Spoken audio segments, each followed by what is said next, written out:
Bill Duke, what's up, man? Good to be here, brother. God bless you for thank you for being here. Indeed. How's it going? Been blessed, man. Been working, man, and doing things and in these very challenging times. My family's good. Had one friend die from COVID. My godson had it, but he got through it. So we feel blessed to still be here, man. So you say you were working. You've been working on some interesting stuff. And one of the things that when I talked to Richard Lawson said this, he said, I like being old school, but operating in a 21st century world. Yes. Understood totally. You have to keep going, reinventing yourself, and not give up. I don't want to retire because I enjoy what I do. When you retire, everything retires, I think. Mm-hmm. So if you keep going, like you have been going for years and still have it all together, that's what I want to be like you when I grow up. I mean, for me, it is the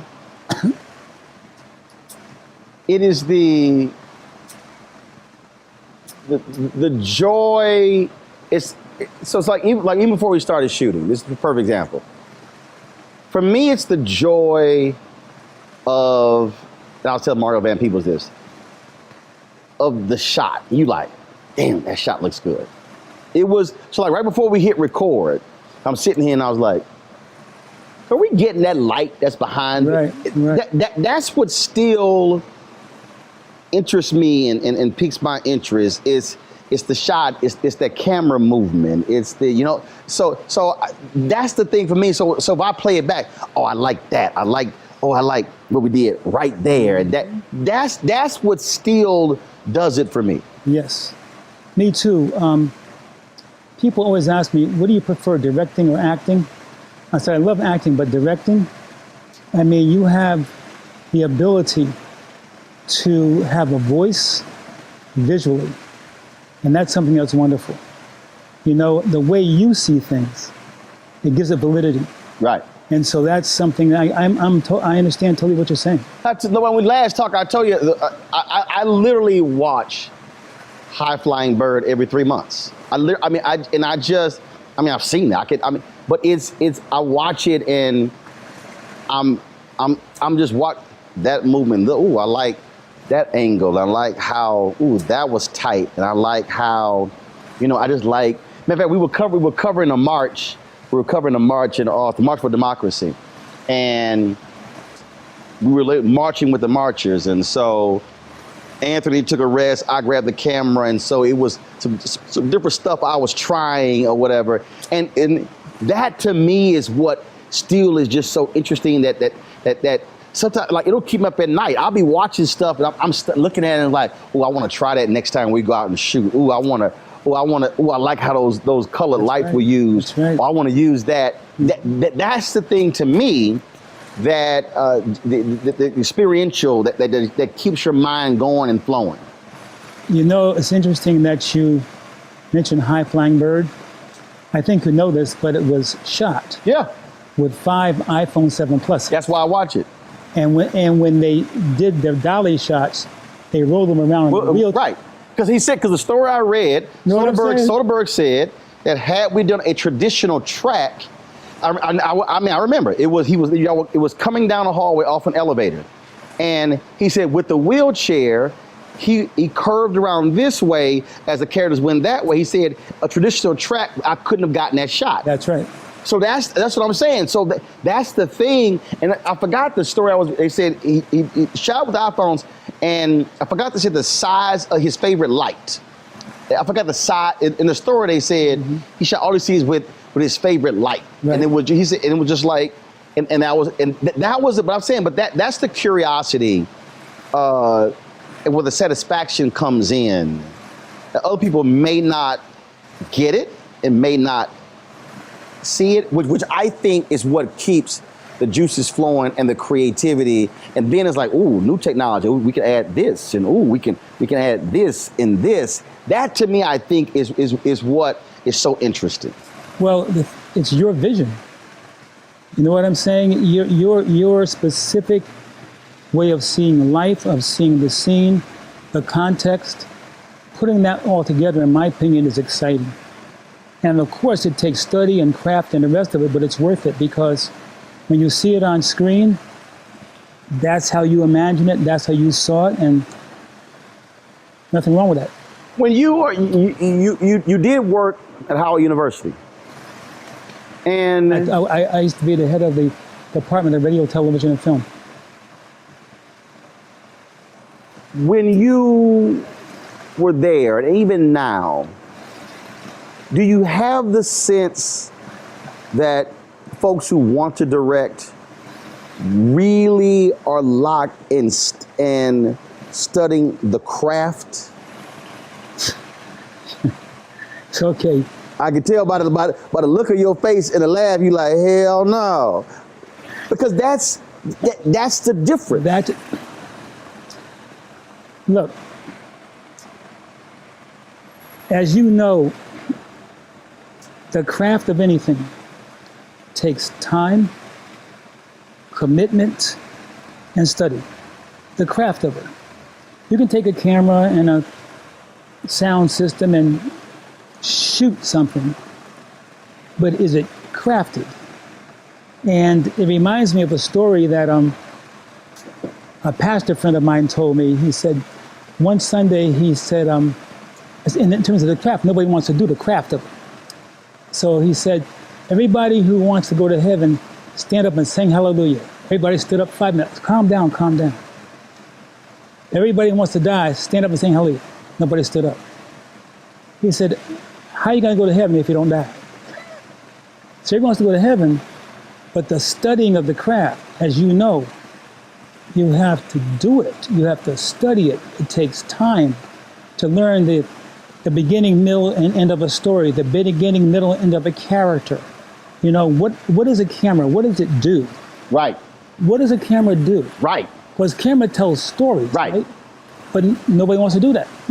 So my niece works for me, and I have a very small, it's a Sony HD camera, and then I've got, three Canon XA25, three XF405s, three C300s, and I said, so I'm gonna get this camera for you to shoot. And so I said, do you know how to shoot the camera? She said, yes. I said, no, you don't. I said, you know how to turn it on. You know how to press record. But you know how to use that camera. Mm-hmm. And I said, have you gotten intimate with the camera? So have you studied the camera? Studied the camera. I said, have you grabbed the manual and literally gone through all the functions?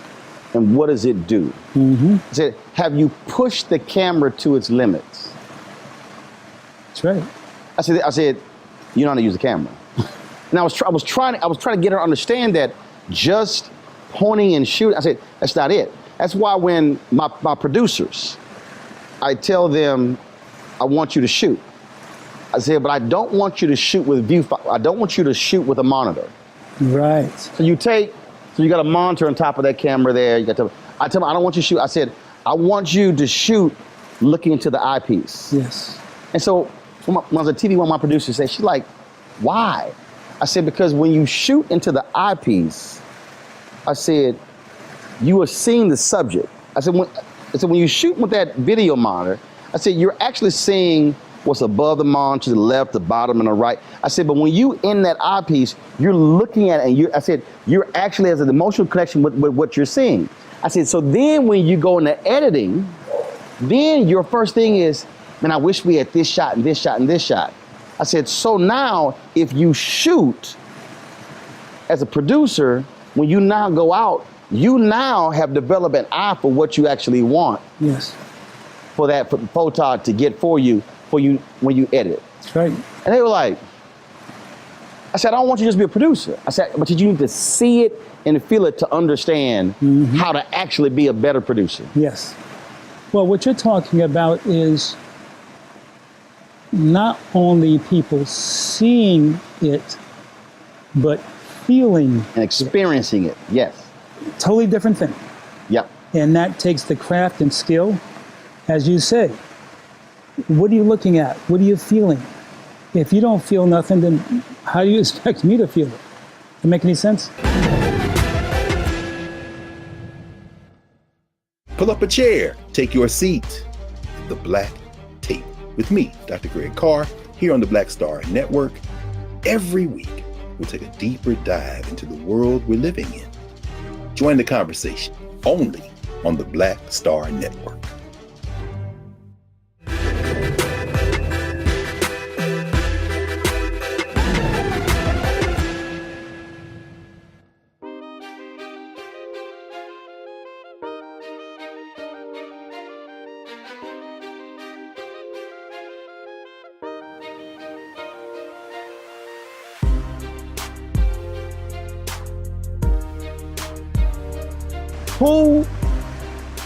Who really showed you the art of the craft of the who said, Bill, no, this is how you direct. This is what you look for. I'll tell you, going to the American Film Institute when Tony Vellani was there was an incredible experience for me. But one of the people who gave me passion was Gordon Parks. Gordon Parks didn't just shoot. He knew how to tell a story emotionally.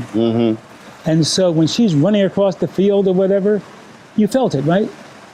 Because he gave you the understanding of the moment visually. Not just, I mean, it wasn't, she didn't say anything. But when she ran across the field or they did something, you felt it. And that's a craft. I think it's also, when we start talking about, again, part of this craft, people think visually, but the value of sound. Steve McQueen's 12 Years a Slave. What I love about that, and it was, and part of the reason I guess for me, I get it, because I only have hosting the show and doing interviews, whatever. But I went to communications high school where they taught us to value the credits after the movie. Yes. My teacher, Mary Waits, would make us, we had to watch the film to the end of the credits. She said, this is how the movie got made. Yes. So I still watch credits. I literally don't leave till the credits are over. But watching that, I loved how he used these long moments of silence, and all you heard were the crickets in the water or whatever. And it was a trip watching it because there's a natural moment of silence, but then after, you know what you pick up. And I'm watching it, and I'm literally going, damn, he made that go 15, 18, 20 seconds. And watching that movie, it's amazing how silence actually became its own character. You are 100% right, and that's a brilliant observation. You know, when watching a movie or when you're acting, I hate the word acting because it sounds like pretending, but acting is actually becoming. After you learn the lines, I tell my students when I'm teaching acting, you fall into darkness backward. You're not quite sure where you're going, but you trust something in you. So we're in a scene together. One of the most important things is how I listen to you. It's not I'm waiting to say my next line. Right.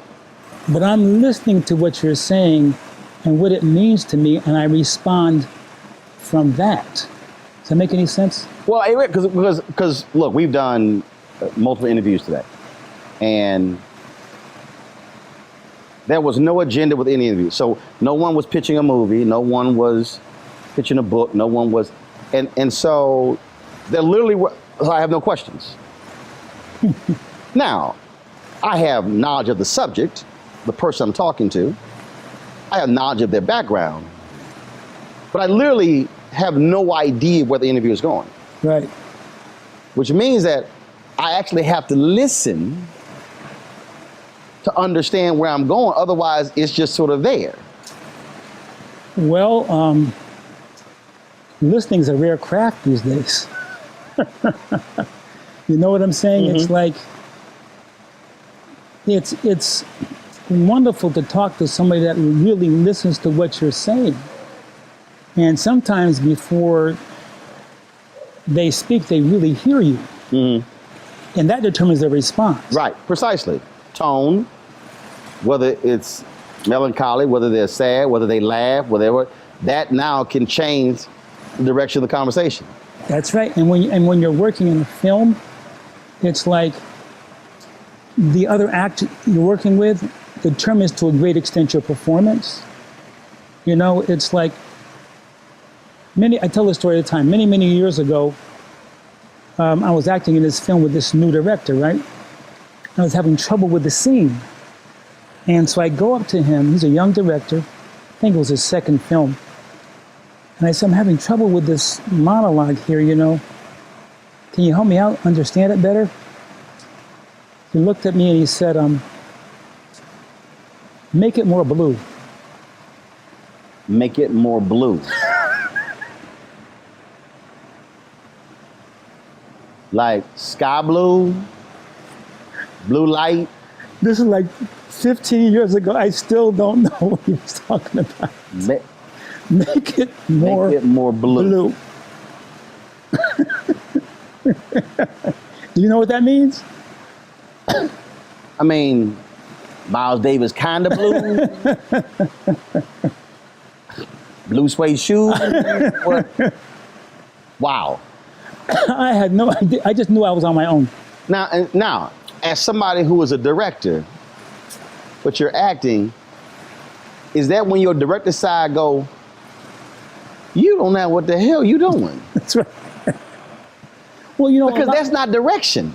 It's not direction, but a lot of directors know the camera, they know lenses, they know sound, etc., and editing. But working with actors and having, because as actors, we have to trust you. Right. And so that, you know, because we're vulnerable. So we need you to really guide us and help us. And when we have moments of doubt, reassurance of some kind, or putting us in a direction that makes it work for us. But to talk to somebody that has no idea what acting is, that's it's a challenging experience. There have been a number of roles that you played in, a number of, and what's interesting, even when I look at the comedic roles you play, you don't get the comedic lines, but you end up being so serious that it ends up being funny. Right. Have you ever actually done just a comedy? Unfortunately, not really, no. See, okay, so I interviewed Courtney B. Vance. Yeah. It was the same thing. Courtney did all of these serious roles. And I had him on my show, I said, Courtney, when you gonna do, bruh, a comedy? And it was, he was like, his role's a good idea, blah, blah. He said, it never really hasn't happened. And then when he did Office Christmas Party, oh my God. First of all, that movie is crazy. And I was so happy to see him. And so even though he played this serious guy, I was cracking up laughing. And when I saw him, there's never an opportunity to do that. Have you wanted to do that? Well, you know, the closest I've come to that And people laugh at that scene every time they see it. And I swear to God, I've traveled around the world, as you know. And every time I go to a country, they repeat this line, from menace to society. Of course. You know what I'm saying? Of course. It is one of the, look, there are people who play the game of movie lines. Bottom line, it is one of the most iconic lines in cinematic history. And they think it's funny. It is. but obviously it wasn't designed to be that way. No. It's this serious scene. Yes. How many times have you done shows where they said, you got to do the line?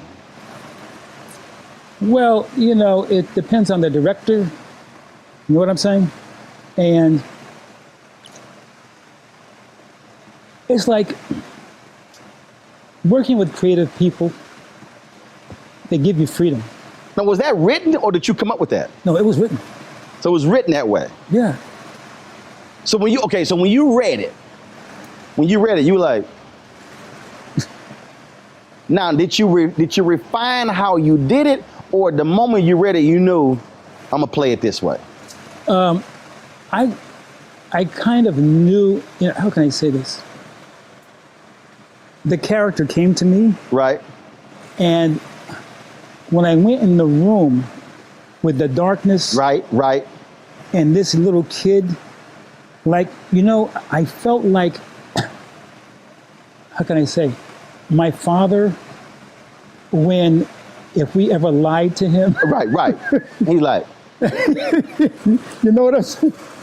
I became his father. oh yeah. You know what I'm saying? Because I know that feel, because it was when you went, what time? It's like it was like the slow. If you lie to me one more time, That's right. That's like they slow down. It's like they enunciate every. That's exactly if right. you lie to me That's right. one That's more right. time, I'm gonna That's right. slap the shit out of That's you. right. Exactly. That's what that. I'm telling. It is. I'm telling you. I don't care what. Man, I will go to YouTube and play that damn scene. You know you fucked up, right? That's right. That's right. That. It's like, it reminds me, when, true story, man, if my sister and I were little kids, and my father and mother told us not to ride our bikes on the street, but the sidewalk, in those days, there was like a community. Yes. So if Mrs. Johnson next door saw my sister and I riding our bike on the street, she would stand in front of us, told us to get our butts in her house in the living room and put our bikes on her porch. She would say, don't say a word. She would get on her phone and call my father at work and say, Bill, they rode the bikes on the street. My father would say, I'll be there in an hour. That was the longest hour Precisely. Oh, I know of that. our lives. Because we Oh, you knew about to happen. My niece decided not to turn in homework for a couple of months. Now, my wife we've raised 6 of my nieces on numerous occasions. Mm-hmm. My wife was like, you're going to have to go to the school. Now I'm already pissed. Because see, now I got to stop what I'm doing. Mm-hmm. So, man, I go to the school. It's my oldest niece, Atlantis, one who worked for me. If I go to, I go to her room. I said, where's her desk? So I teach him, I'm pulling shit out the desk. It's stuffed all, all homework and stuff. Uh-huh. I said, how many assignments has she not turned in? So I'm done. So I'm about to leave. So I'm leaving. And they coming back from lunch, and I turn that corner, and they all lined up, and she see a bump of shit. And that's all I said. Uh-huh. See your ass at the school. That's right. So I know for the next 4 hours, she was. Right. So I go to school, pick her up. And it was literally, if you take that scene, and I'm driving, get your ass turn in your homework. Mm-hmm. No. You know what's going to happen when we get home, right? That's right. What's going to happen? Uh-huh. I'm going to get a whip? No. I'm going to beat your ass when you get home. That's exactly what it was. Look, man, there are consequences. But Roland, here's the thing. Today, if you spank them, that's abuse. No. You know, you know what I'm saying, though, right? You know they can call 911 on you now. As the comedian Thea Vidal said, she said her daughter's like, "Mommy, I can call a cop." She said, "Bitch, you gotta get to the phone." I'll never forget Thea Vidal, comedian in Houston. She said, "Help her, you gotta get to the phone." Get to the phone first. She said, I love it. She said, "You gotta get to the phone first." I love it. Yes. But it is, and I know you have to be saying, I have done all these movies. I have directed, acted, and that is the one. It's crazy. I was in Japan. I'm walking down the street. These two young boys passed by me. They turn and say, you. I say, yeah. You Bill Duke. I said, yeah. You know you don't puck up, right?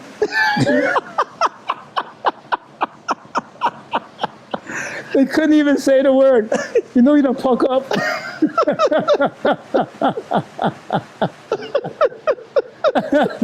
I laughed so hard, man. Don't you think it's time to get wealthy? I'm Deborah Owens, America's Wealth Coach, and my new show on the Black Star Network focuses on the things your financial advisor or bank isn't telling you. So watch Get Wealthy on the Black Star Network.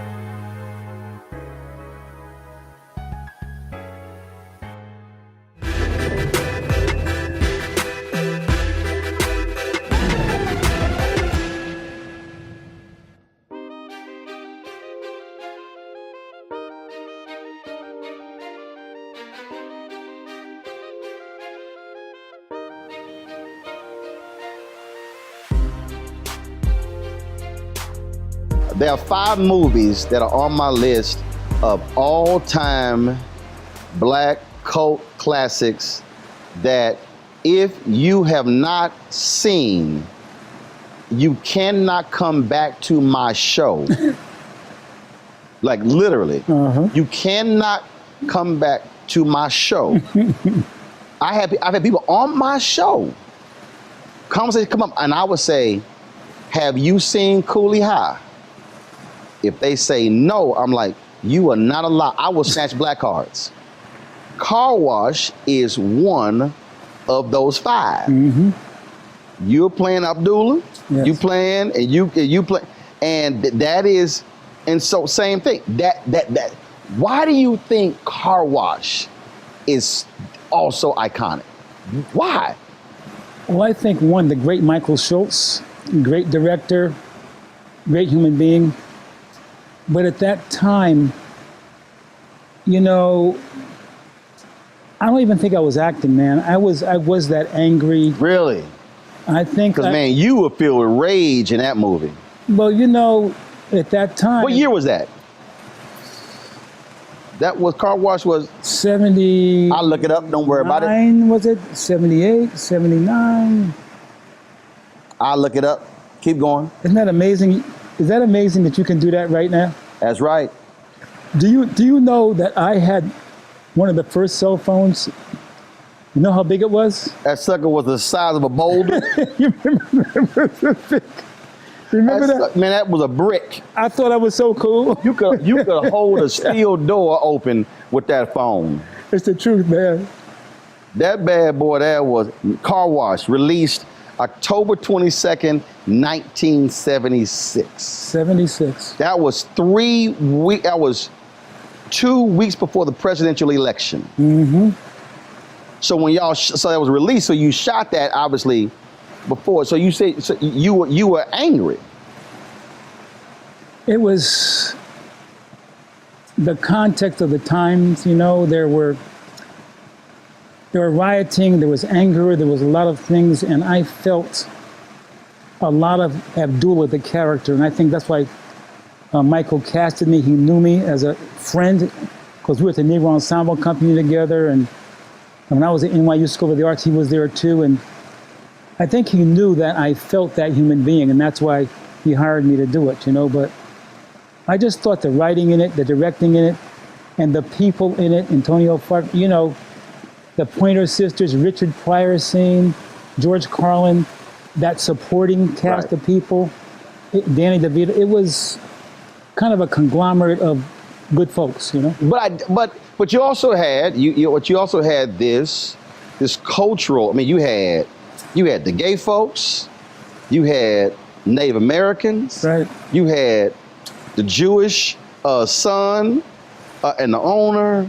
You had so you had a melting pot of a movie in 1976, and I didn't realize until I saw one of the retrospectives that, because it aired on NBC, that it was too black for them.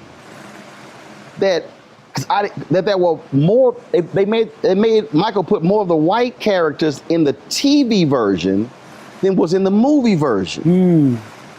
And they said, "No, that's too black." Really, I did not know that. You didn't know that? No, I didn't know that. I actually saw retrospective.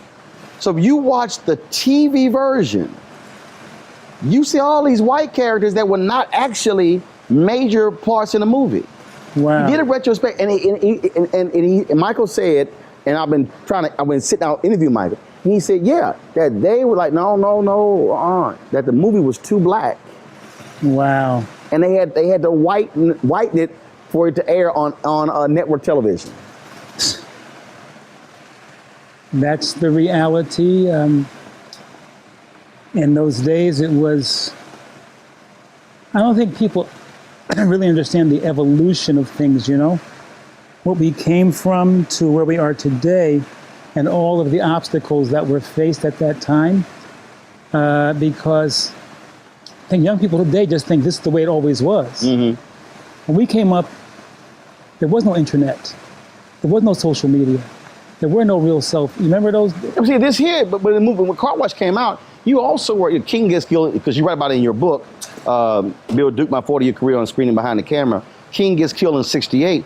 This movie only comes out 8 years after King's assassinated. That's right. So, that's also, I think, people don't realize. So the times operating in, which also made it a lot different. You were talking about, again, those moments, and I want you to talk about, because you write about it in the book, where you talk about, the section is called The Business. Most people focus on the show, but neglect the business. Yes. How do you have to learn that? What was there something that was there a point where you were focused on the show and not the business, and if something happened where you went, oh, hold up, I better understand the business of the business. I came up in New York as a stage. I wrote plays and for the stage and directed my own plays, etc. Went through that whole process and became an actor in New York, NYU School of the Arts, and had a good acting career, etc. And I was always interested in directing film, but I was intimidated by the cameras, the lights, the size of the crews and everything. And so I was just like, was afraid to do all that. I was in a TV show called Palmerstown, USA. Oh, no, say that. Palmerstown, USA? Yeah, it's on CBS. Yes. Yes. Norman Lear. No, I remember, I watched the show. And Alex Haley. Yes. No, I remember the show. Yeah, 2 seasons. And I thought I had made it. It was like set in the South. Yes. Yeah, because I remember you in overalls. That's right, black family and white family. No, I remember. Yes. And I thought, hey, a TV series, da-da-da-da. After the series was canceled, I did not work for 2 years. Wow. And that's when I said, I think I better get over my fear of directing so I have other options. And that's when I went to the American Film Institute and started my directing training there. And so that's, that was a light bulb for me. See, that's the point that you just made there was interesting.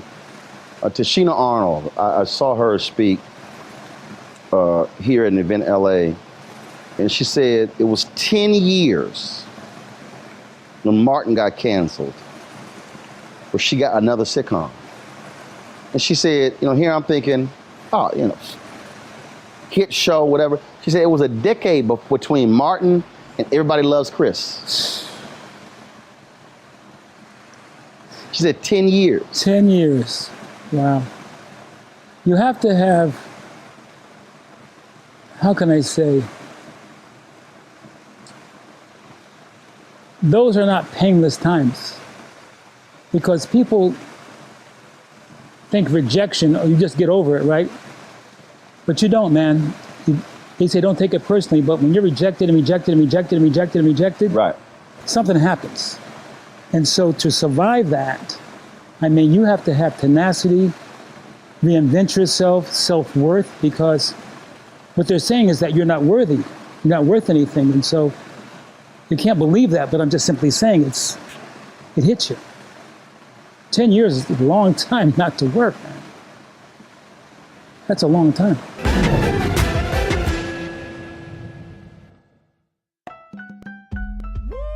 We're all impacted by the culture, whether we know it or not. From politics to music and entertainment, it's a huge part of our lives, and we're going to talk about it every day right here on The Culture with me, Faraji Muhammad, only on the Black Star Network.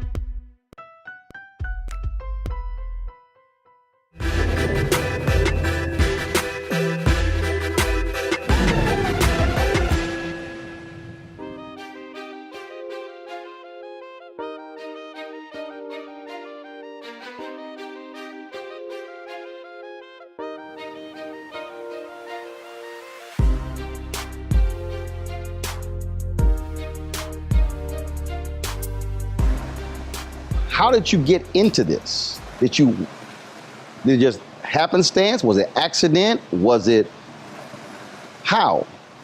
Let me tell you the truth about how I got my first directing job. I went to the AFI and studied directing. And I was there for a couple of years. And I did a film called The Hero. And it won a couple of awards and stuff, So I had an agent, and we went around and shopped it around because I wanted to get a TV directing gig or a film directing gig. And everybody said, no, no, no, no, no. I got depressed. It's finally a year I did that.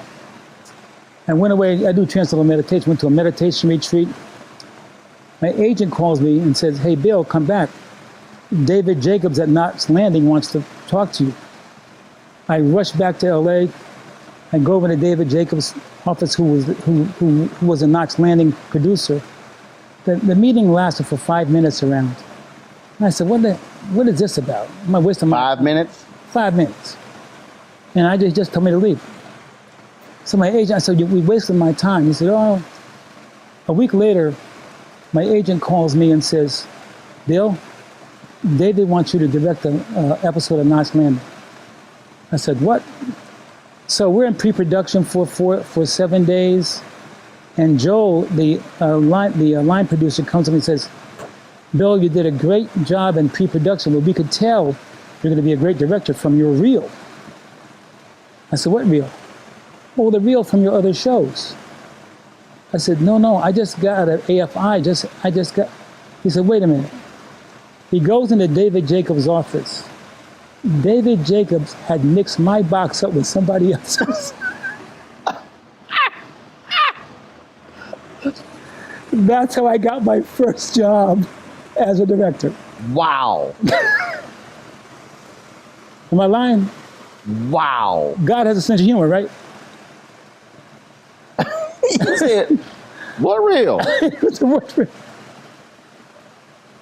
Well, of all the other shows that you directed, I said, You like, no, might be another bill due. That's how I got my first job as a TV director. That is crazy. It's a true story. What was their response when you said, that ain't mine?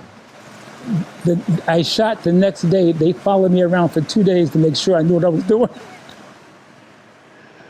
Now, were you nervous the whole time? Like, I could be fired. I mean, it was like, I knew what I was doing, but they were like, yeah, we don't know your ass know what you're doing. I'm just saying. They followed you around like a black person by the security in That's right. at the mall. That's right. Exactly right. It was. So, how did they like the episode? They loved it. I went back and did several episodes after that. Wow. David Jacobs is one of the reasons that I'm in the business. I have my career because he laughs, and he laughed so hard. He laughed so hard. It was like I made a mistake, but it's a mistake. I'm glad I made. That is crazy. It's a true story, man. That is crazy. I bet they were like, let's go back and did you actually have a reel? No, I had that one film I did. Did they go back and watch that? No.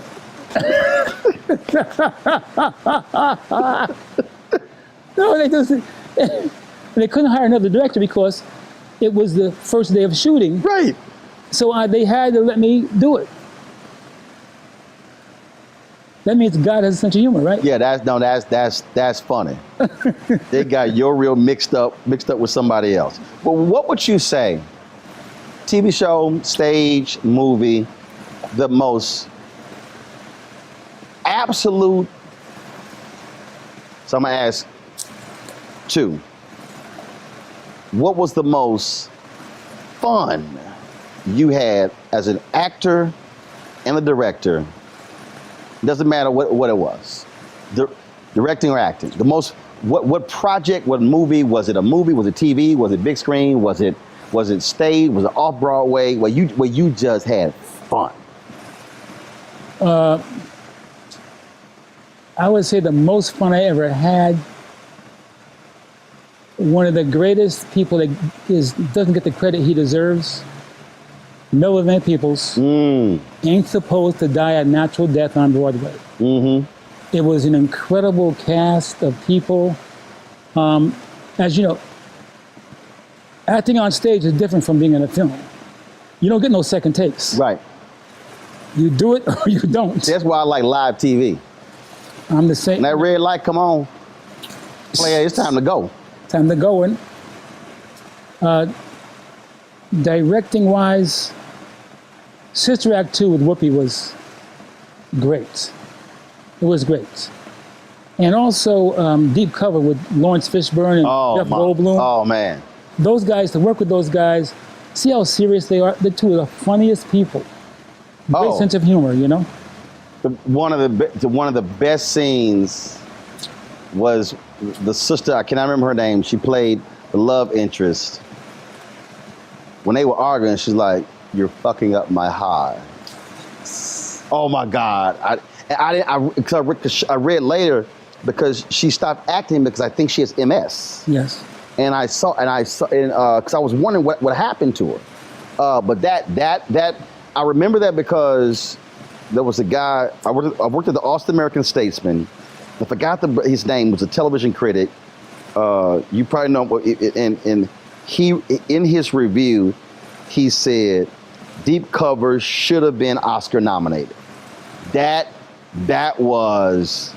Thank you.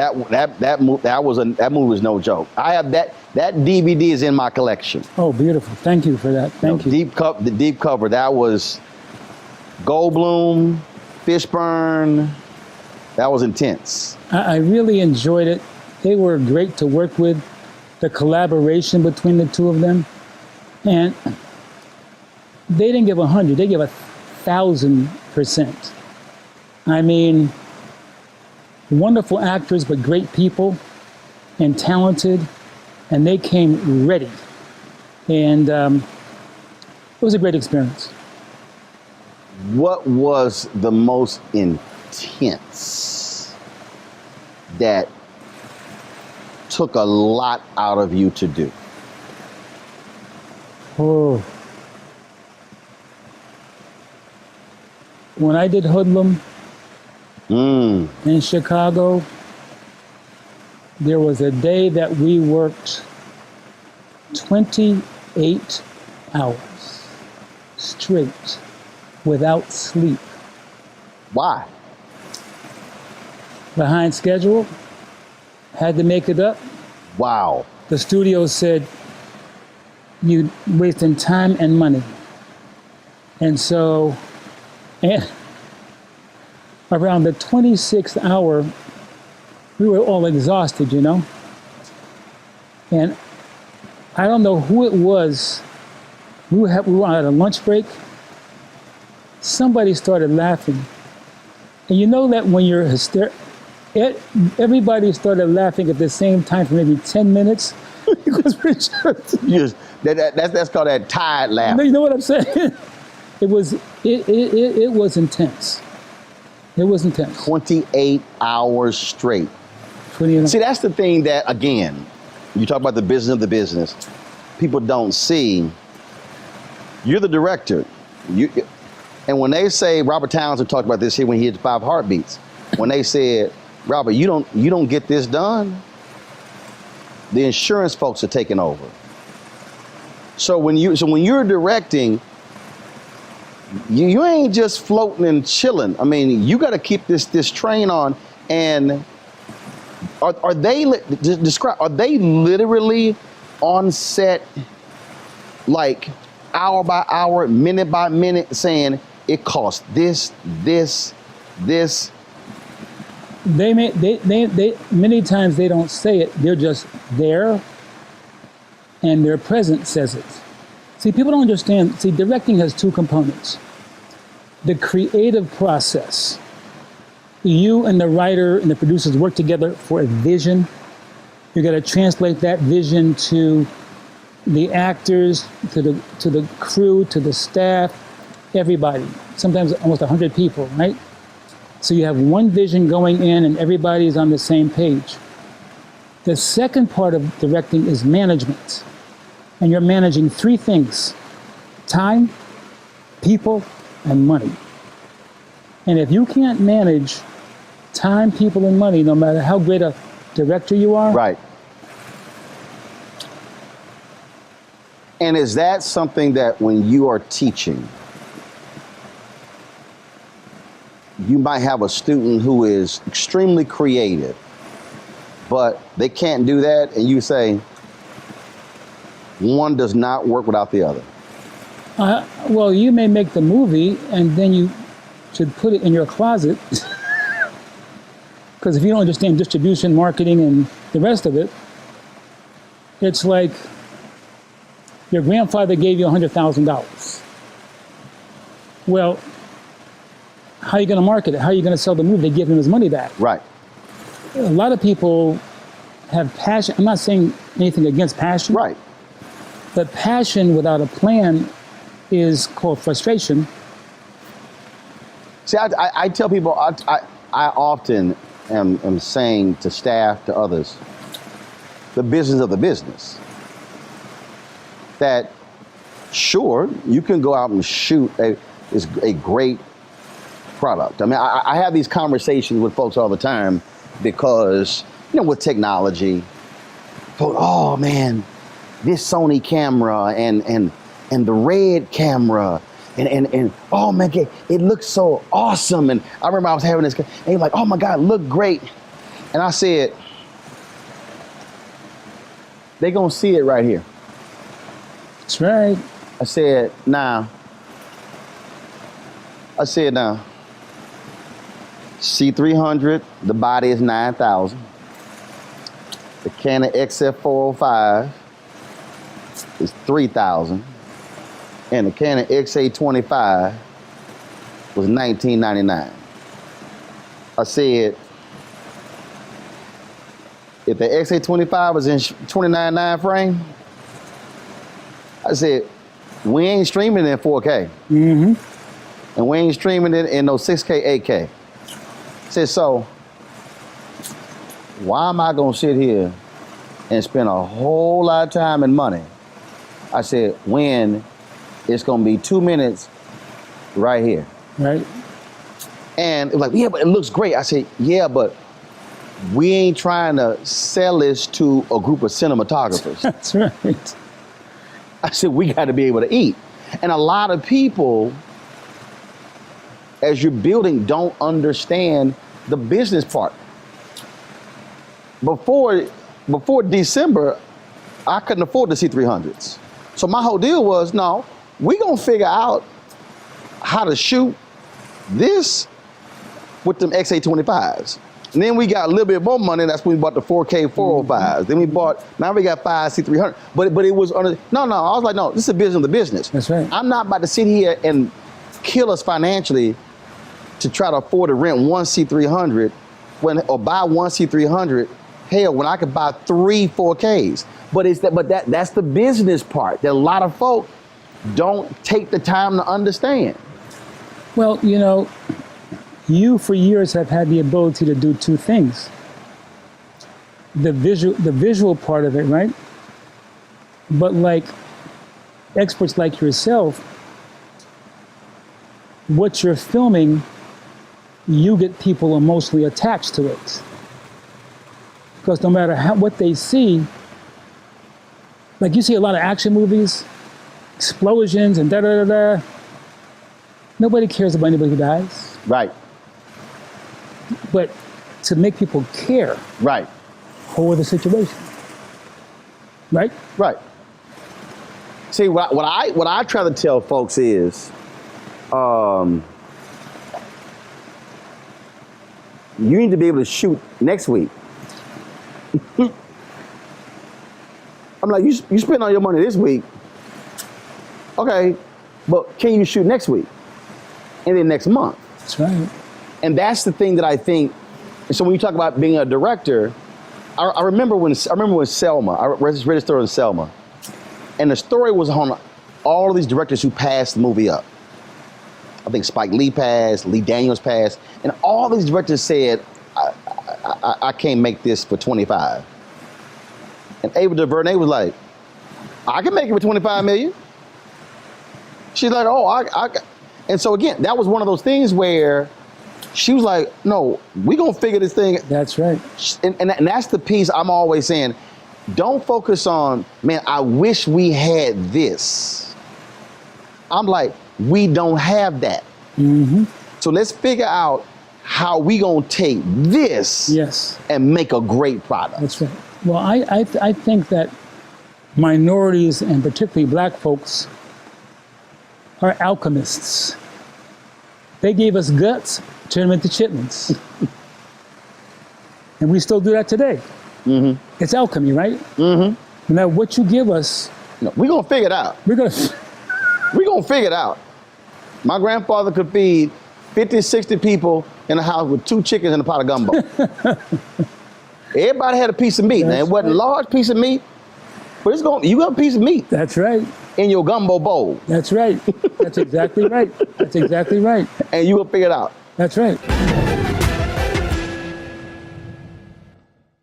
Hi, I'm Dr. Jackie Hood Martin, and I have a question for you. Ever feel as if your life is teetering and the weight and pressure of the world is consistently on your shoulders? Well, let me tell you, living a balanced life isn't easy. Join me each Tuesday on Black Star Network for A Balanced Life with Dr. Jackie. We'll laugh together, cry together, pull ourselves together, and cheer each other on. So join me for new shows each Tuesday on Black Star Network, A Balanced Life with Dr. Jackie.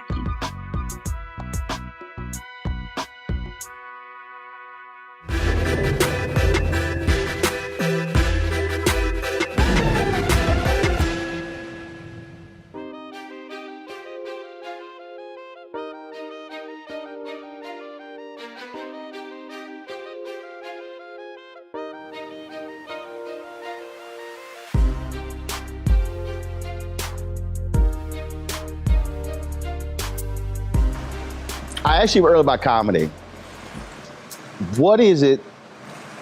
You've done a lot, but what is it that you have yet to do that you really, really, really want to do? Is there a particular project? Is there something on the acting or directing that you say, I got to do this? Well, actually, there are several things, you know. I'm trying to get it done for years, but it's been difficult. I want to do the Joe Louis story. People don't really know who Joe Louis really was. And there have been documentaries, but there's not, right. He was an activist. Oh. Big time. People don't know that. For black golfers? Do you know what happened to him when he first tried to bring blacks to the golf clubs with him? Mm-hmm. That they said, well, you can come in, Joe, but not the other people. He said, no, if you don't let my friends come in, I'm gonna go to the paper. Say, okay. Yep. So he brought his friends in, and when they hit the balls, and the balls went to the holes, and they brought the balls out, it was covered with human feces. Mm-hmm. Human feces. Mm-hmm. That's one of the things he went through. And then, you know, that he did these fights around the world and made lots of money, but he took the money and donated it to the army because he believed in the war. Mm-hmm. Because he was an activist, they taxed him. You know this story. They taxed him on the dollars that he gave. And that's how he went broke. Right. So, after that's how you owe the government. And I always wanted to, because I just admire him for who he was, what he did, one of the greatest fighters that ever lived. Because because what has been created of Joe Louis, oh, he was quiet Joe, didn't say anything, as if outside of the ring he was just this docile, meek figure. No. Demurred. No. See, that's why who's telling the story matters. It's by who? That's why who is telling the story matters. Yes. Because it's how you now frame a Joe Louis. That's right. Because I think if you ask the average person, it's when you see the films and he wasn't loud, he wasn't boisterous, he wasn't all of that, but there was something behind that quiet. I call that quiet inferno. He loved us as a people. He was respectful. He had his own self-caring, but he cared about us also. So he tried to leverage his celebrity to our benefit. Mm-hmm. And when that was seen, he was cast as a, stay in your box. You're jumping out your box, Joe. Right. You're giving your money, just shut up. And he didn't. Paid the price. Last question for you. I ask this of a lot of musicians, and typically the work they cite is the one least appreciated by fans. So out of all the movies you starred in or directed in, what is your favorite? That's for you, that you... Wow. That's a hard one, man. That's... Because there's one, every musician will say, it was this album. Didn't sell a lot, but it was this album, it was this song, it was it. So again, not it may be something we had never even saw. But for you, it meant something personal to you. It spoke to you. It was. I think that Deep Cover. Because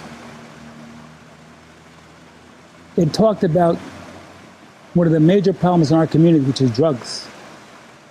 And the gentleman who wrote the book was a drug enforcement agent who was fired because he was dealing with what he called the mules on the street, you know, those black folks that sold the drugs to each other on the street. And he said one day, wait a minute, this is a white guy. They're not manufacturing it. They're not shipping it. They're not the... So he went to his bosses and said, hey, you know, I want to focus on the people in the office buildings and stuff that are blah, blah. They told him to shut up, mind your business, and deal with the mules. And he quit and wrote the book, and it was courageous. I just thought that was, I really wanted to tell that story because, as you know, the drugs are dumped into our community, and we're seen as the, but I wanted to talk about how they got there and so on. So it was an important topic for me. Well, I dare say, first of all, folks should see that. They should absolutely get your book. Can I do a shameless pitch? Yeah, go ahead. I have 3 things. That book. I have another book that you can get on Amazon called Works of the Invisible Man, which is my poetry book. And then there is my network that's coming out called the Unite Network. And The Journey, which is another book about life's journey. So I'm, you know, like you, man, I never want to stop working, man. I love what I do. And so don't know how much more time I have here, but I just want to keep doing what I love. Keep creating. It keeps you alive, right? That's right. That's right. Well, you talk about Deep Cover, and I know everybody loves and that iconic line in Menace to Society. But I dare say, if they watch High Flying Bird, they invented a game on top of a game. True story. And that's not just in sports. True, brother. They invented a game on top of a game. That's right. That one line. But I still think my favorite scene, though, is when y'all in the office and Sonia Son mentions slavery and you like... and then and she's sitting here, and then finally she's like, get the fuck out of my office. That's right. That's right. I love that scene. I love that scene. When you were like, do not mention slavery in my presence. I cracked, and she was like, what? Huh? Get the fuck out of my office. That's right, exactly right. I loved it, man. Oh my God, that cracks me up. That was, you know, again, working with Steven, man, is he is a courageous director that deals with topics that are controversial, and that's why I like working with him. It's my 3rd time working with him. Folks got to see it. I'll tell you. I love checking it out. I love it. Bill Duke, I appreciate it, my man. God bless you, man. Yes, sir. And thank you for your great work that you continue to do. And sincerely, man, I mean that. I appreciate it. Thank you. Thank you. All right.